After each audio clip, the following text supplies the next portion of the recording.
Hello, welcome to আরজিস blog. আর আজকে 3rd মার্চ, মানে বসন্ত উৎসবের দিন, ফেজ 4-এ পান্থনিবাসে বসে আছি মিস্টার মানিক পালের সাথে, এবং তার চোখ দিয়ে আজকে এই ফেজ 4টা একটু ঘুরে দেখব। তো নমস্কার। আমি যখন লাস্ট এসেছিলাম তখন তো এটা কনস্ট্রাকশন চলছিল, আজকে দেখলাম পুরোটাই কমপ্লিট হয়ে গেছে বোধহয়। হ্যাঁ, মোরাললেস ডান। এখন আমাদের এই বিউটিফিকেশনের কাজ চলছে। এই সময়টা তো প্লান্টেশনের ঠিক সময় নয়, সেই জন্য আমরা আমাদের পছন্দ মতন শুধু প্লান্টেশনসটা এখনও করে উঠতে পারিনি পুরোপুরি, তা হাফ হার্টেড রয়েছে এখনও। বাকি rest everything is done. You have given the position also. এইটা আমাকে একটু বোঝাবেন, 1, 2, 3 এবং এই 3টে ফেজের পর এইটার সাথে এই 3টে ফেজের ডিফারেন্সের পর ফেজ 4টা লুকসটা একটু অন্যরকম, একদমই অন্যরকম। এই ডিফারেন্সটা কি, চেঞ্জ ওভারটা? ফেজ 4টা basically you can consider phase 4 is the luxury phase of this project. তো এটা in fact this is the first ever residential high rise. তো বীরভূম ডিস্ট্রিক্টে প্রথম রেসিডেন্সিয়াল হাই রাইজ D+7 এটা স্যাংশন হয়েছিল 2020 সালে, ঠিক কোভিডের সময়। তারপর তো আমরা একটা চ্যালেঞ্জ ফেস করেছি, লম্বা চ্যালেঞ্জ ফেস করেছি। তারপর থেকে সব বাধা বিপত্তি অতিক্রম করে এখন এই ফেজটা আমরা ডেলিভার করলাম। এই ফেজটা আপনি ওভারঅল ফেজটা দেখলেই বুঝতে পারবেন যে এটা একটা লাক্সারি রিসর্ট, যেরকম হয় 5 স্টার রিসর্ট, একদম তার আঙ্গিকে করা। কিন্তু তার সঙ্গেও শান্তিনিকেতনের যে স্থাপত্য, ভাস্কর্য, শিল্প জায়গায় জায়গায় আপনি দেখতে পাবেন। শিল্পীদের কাজ, শান্তিনিকেতনের স্থাপত্য, শান্তিনিকেতনের যে ঐতিহ্য, সেটাও কিন্তু এই মডার্ন আর্কিটেকচার অ্যান্ড ল্যান্ডস্কেপিংয়ের সঙ্গেও আমরা ব্লেন্ড করেছি। জীবনযাত্রায় তো লোকের আধুনিকতার ছোঁয়া এখন প্রত্যেকেই চায়, সেটা দরকার হয়ে পড়েছে। কিন্তু তার সঙ্গে আমরা কিন্তু আমাদের কালচার, আমাদের শিল্প, আমাদের সাহিত্য, এটাকে তো ভুললে চলবে না। তো সবটা ব্লেন্ড করে এই ফেজ 4 পান্থনিবাস শান্তিনিকেতন ফেজ 4 একটা কিন্তু খুব সুন্দর ব্লেন্ডিং। তো তার আপনি ছত্রে ছত্রে প্রত্যেকটা কোনায় কোনায় তার উদাহরণ পাবেন।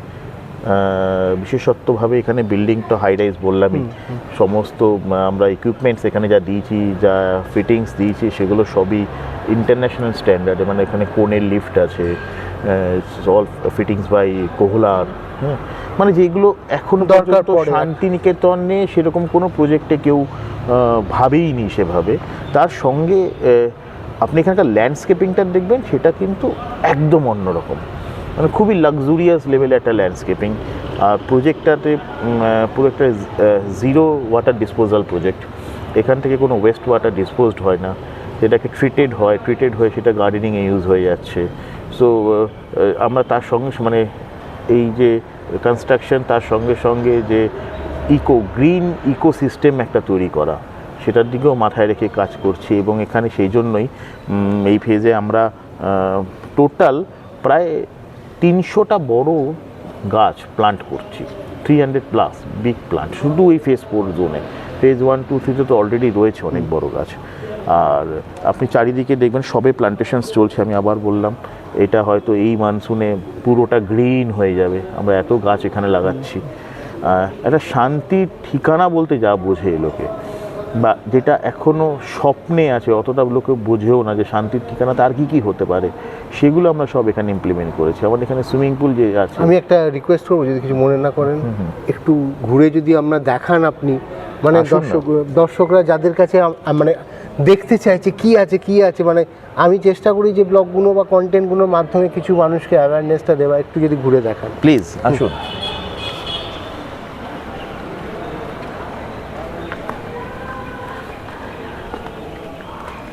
দেখুন, যেটা আপনি বলছিলাম, এই যে এই দেখাতে বলবো এই স্পেসগুলো, মানে শান্তিনিকেতনের যে স্থাপত্য, ভাস্কর্য, এগুলো কিন্তু মাটির করা, এখানকার শিল্পীর, মানে এখানকার লোকাল মানে আর্টিস্টকে দিয়েই করে। হ্যাঁ, সে লোকাল আর্টিস্ট এবং তিনি বিশ্বভারতীর স্বনামধন্য প্রফেসর। হ্যাঁ, তিনি করেছেন। এরকম প্রচুর অনেক জায়গায় আপনি এরকম হস্তশিল্প পাবেন। কিন্তু তার সঙ্গে সঙ্গে আপনি দেখুন গার্ডেনে যে ফার্নিচার্স রয়েছে, সেগুলো একদম আলট্রা মডার্ন। আপনি 5 স্টার রিসর্টে মানে এটা ব্লেন্ডিং করেছেন, এসব ব্লেন্ড করা। হ্যাঁ, গার্ডেনে যে আমাদের এখানে ফার্নিচার সেটা আলট্রা মডার্ন, অথচ স্থাপত্য ভাস্কর্যটা আমরা রেখেছি। আপনি তার সঙ্গে সঙ্গে দেখুন এই যে এখানে আমাদের একটা ওপেন এয়ার অ্যাম্পি থিয়েটার বানিয়েছি, that is natural amphi theatre. হ্যাঁ, এখানে যে আমরা এই যে স্ট্রাকচারটা বানিয়েছি এমএসসি স্ট্রাকচার, এটা একটা মডার্ন আর্কিটেকচারাল স্ট্রাকচার। তার সঙ্গে আমরা ভেরিয়াস স্টেপে কিছু ন্যাচারাল সিটিং অ্যারেঞ্জমেন্ট রেখেছি, যেটাকে স্টেডিয়াম সিটিং অ্যারেঞ্জমেন্ট। এখানে সামনে ওপেন এয়ারে খোলা মাঠে, হ্যাঁ, যেটা আমাদের কবিগুরুর থিম, যে খোলা মাঠে আমরা মুক্ত গগনের নিচে এখানে পারফরমেন্স হবে। হ্যাঁ, বিভিন্ন পারফরমেন্স হবে এবং যারা লোক আমাদের এখানে যারা এটার আনন্দ নিতে চাইবে, হ্যাঁ, তারা এখানে বসে সেটা দেখতে পারবে। সো এরকম ওখানেও আপনি দেখুন যে আমরা কত শান্তিনিকেতনের যে টাচ, শিল্পের ছোঁয়া কোনায় কোনায় কোনায় কোনায় রেখেছি। সো এটা যেটা আপনাকে প্রথমেই বললাম, এখানে আমরা খুব একটা মডার্ন লাইফস্টাইলকে রেখেছি, কিন্তু তার সঙ্গে সঙ্গে শান্তিনিকেতনের ঐতিহ্যকেও কিন্তু আমরা ভুলিনি। আপনি দেখবেন আমরা এখানে ইভি রিচার্জ সেন্টার করেছি। হ্যাঁ, কারণ আমরা জানি যে এখন এই মুহূর্তে EV car is become a trend এবং এটাই আসবে, সেটাকে মাথায় রেখে এখানে ইভি রিচার্জ সেন্টার করা আছে। আপনি আমাদের সুইমিং পুলটাও দেখুন, সুইমিং পুলটা শুধুমাত্র পুল নয়, এটা এই সুইমিং পুলটাতে আমরা রেখেছি পুল, বেবি পুল তো রয়েছেই, তার সঙ্গে রয়েছে তিনটে জাকুজি, তার সঙ্গে রয়েছে ফিট পুল, ফ্লাশ পুল। হ্যাঁ, মানে সব রকমের একটা অ্যাসেম্বল ফিলিংসটা আপনি একটা জায়গায় একদম একদম মানে একটা কমপ্লিট প্যাকেজ, যেখানে আসলে পরে লোক তার জীবনে একটা সুন্দর মুহূর্ত, যেটা সাধারণ যখন আমরা ডে লাইফে থাকি যেই মুহূর্তগুলোকে আমরা ফিল করতে পারি না, সেই রকম একটা স্পেশাল মুহূর্ত এখানে যেন প্রত্যেকটা দিন তারা পায়। যত দিন থাকবে এখানে, যেহেতু লোকে সেকেন্ড হোম খুব কম সময়ের জন্য থাকে, কেউ থাকে 5 দিনের জন্য, কেউ 7 দিনের জন্য, কেউ 2 দিনের জন্য, কেউ একটা উইকেন্ডে আসে, কিন্তু যেই সময়টুকুই থাকবে সেই সময়টুকু তাকে যেন একটা স্পেশাল ফিলিং দেয়, তার যেন মনে হয় আমার বাড়িটা একটা রিসর্টে আছে। সেরকম ছত্রে ছত্রে কোনায় কোনায় আমরা সেই জিনিসটা রেখেছি। এবং আমি যখন এই মানে ড্রোন এরিয়াল শটগুলো দেখছিলাম, এইটা একটা মনে হচ্ছে স্ট্রাকচার যার আশপাশে কিছুই নেই, একটা বিউটির মধ্যে একটা মনে হচ্ছে এটা সত্য, মানে মানে আমরা টপ থেকে যদি তাজমহলকে দেখি যেরকম একটা ভিউ লাগে, ঠিক এইটাও মনে হচ্ছে পান্থনিবাসটা এমন একটা জায়গায় রয়েছে, চারিদিকে খোলা মেলার মধ্যে একটা সুন্দর যেন দ্বীপের মতন একটা জায়গা, যেখানে সব কিছুর অ্যাসেম্বলড আপনি মনে হয় করার চেষ্টা করছেন, পলিউশন ফ্রি গ্রিনারিটাকে আনছেন এবং হেরিটেজের জিনিসটাকেও অ্যাসেম্বল করাচ্ছেন। রবীন্দ্রনাথ তো থাকছেন, উনি তো সবসময় কবিগুরুত্ব জীবনে আমাদের আছে, কিন্তু পট শিল্প, যে মাটির কাজের যে টেক্সচার, মানে শান্তিনিকেতনে খুব বিখ্যাত, সেটাকেও বোধহয় আপনি এখানের মধ্যে আপনার জায়গাগুলোর মধ্যে ইনপুট করেছেন আস্তে আস্তে করে, ছোটো ছোটো করে। একদম, আমরা এই পুলটা এবার দেখুন, এই পুলটা আমাদের খুব রিসেন্টলি চালু হয়ে যাবে 1-2 দিনের মধ্যে। হ্যাঁ, সব কিছু ইজ রেডি। আমরা হোলি বলে এটা আজকে থেকে অপারেশনাল করিনি। পুলটাও দেখবেন, আপনি আশা করি আপনার দর্শককে, আপনার কাছে তো অনেক মডার্ন গেজেটস আছে, তাই দিয়ে দেখাবেন যে এই পুলটা কিন্তু ভেরি ইউনিকলি ডিজাইন। মেন পুলটা একটা ইলিশ মাছের পেটির মতন, এরকম শেপে পুল জেনারেলি কখনো, মানে আমি অন্তত কোনো রেসিডেন্সিয়াল প্রজেক্টে দেখিনি। হ্যাঁ, আমার এরকম একটা পুল দেখে বিদেশে কোনো একটা রিসর্টে দেখে আমার খুব ভালো লেগেছিলো। সো আমি আমার আর্কিটেক্টকে বলি যে এরকম একটা কিছু বানাও, that has to be very unique. হ্যাঁ, পুলটা এখানে বেবি পুল, ওখানে জাকুজি, ইভেন ফিট পুলের মধ্যে দিয়ে গিয়ে ওখানে বসার জায়গা, তারপরে রেন শাওয়ার, তারপরে ড্রাই ফাউন্টেন। হ্যাঁ, মানে সব। আর এইগুলোকে আপনি কি, এটা কি জাস্ট ফর আ লুক দিয়েছেন না? এটা না, এখানে ওই ভেতরে ফার্নিচার আছে, থাকবে। ওখানে গিয়ে লোকে মানে সুইমিং করে উঠে ওখানে বসে, ওখানে, হ্যাঁ, ওখানে হেঁটে যেতে পারবে। ওটা লো হাইট পুল আছে। আচ্ছা, ওটা 1 ফুট হাইট আছে ওই জোনটায়। তো আপনাকে জল পেরিয়েই ওখানে যেতে হবে, মানে গিয়ে ওখানে আপনি চা খান, জুস খান। হ্যাঁ, ওটার কনসেপ্টই হচ্ছে আপনাকে জল পেরিয়ে যেতে হবে ওটায়। হ্যাঁ, তো মানে জীবনে অনেকগুলো না আমাদের ছোট ছোট মুহূর্তে অ্যাডভেঞ্চার করার ইচ্ছে থাকে, এই একটা লাইফস্টাইল অ্যাডভেঞ্চার।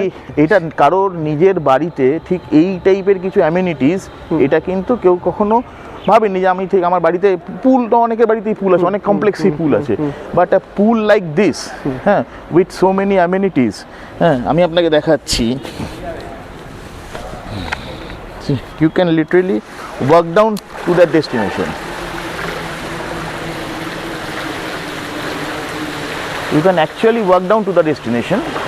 হ্যাঁ, তারপরে আপনি এখানে ফার্নিচার্স থাকবে কিছু, হ্যাঁ, মানে এখান থেকে ওখানে বাচ্চাদের একদম রিয়েল অ্যাম্বিয়েন্স, এই ফোয়ারাটা বোধহয় চালুও হয়ে গেল। হ্যাঁ, বাচ্চাদের অ্যামিউজমেন্টের জন্য ওখানে রেন শাওয়ার আছে, তারপরে ওখানে ড্রাই ফাউন্টেন আছে। সো একটা বাড়িতে কেউ যখন নিজের বাড়িতে এরকম একটা 5 স্টার ফিলিং পাবে, হ্যাঁ, সেটা কিন্তু একটু অন্যরকম। সেটার জন্যই আমাদের এই ফেজ 4টা বানানো এবং এই লাক্সারি ওয়েতে বানানো। তো আমি গতকাল এসে একবার এই সাইখানে এসেছিলাম এবং আমি অনেক কিছু মনে হচ্ছিলো যে এগুলো আপনার মুখ থেকে জাস্টিফাই করলে, আমি লোক সামলাতে পারিনি, আমি একটা শ্যুট করেছি আমি একটা এসে, কিন্তু আমি বলেছিলাম ওই ব্লগে যে আমি আপনাকে এখানে নিয়ে আসবো এবং প্রত্যেকটা জিনিসকে জাস্টিফাই করবো এই ডিটেলসগুলো।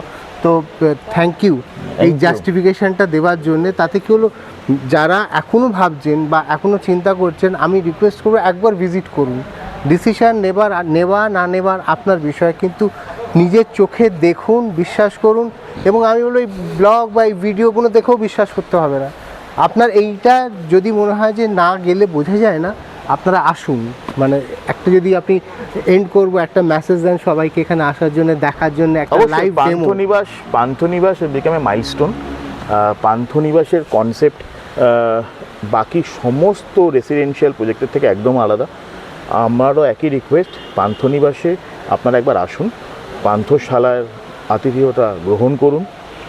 আর এই পুরো যে ফিলটা যেটা আমরা দিতে চেয়েছি, একটা সংস্কৃতিপ্রেমী মানুষ, modern amenities, is a unique blend. তো সেটা আপনারা এসে উপভোগ করুন।